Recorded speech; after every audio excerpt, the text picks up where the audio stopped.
আসসালামু আলাইকুম রহমতুল্লাহি। আমার দোস্ত অনেক সুন্দর আমাদের সাইম বন্ধু আমার এখন মুরগির মহাজন হয়ে গেছে, দেখতে পারতেছেন।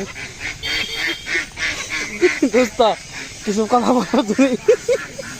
হ্যাঁ কিছু এত মুরগিটা কোথায় মুরগি নিয়ে হাড়ে কোন হাটে যাবেন সব পাকুড়ে তা করে হাটে এত সুন্দর মুরগি কেন? অসুখ হয়েছে নাকি? অসুখ না হ্যাঁ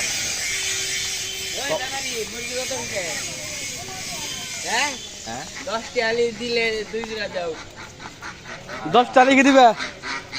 হাড়ে আয় আমাদের বিখ্যাত হাট পাকুটিয়া প্রতি শুক্র।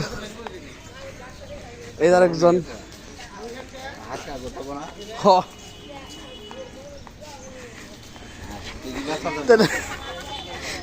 হ্যাঁ কি জানি দরে দিল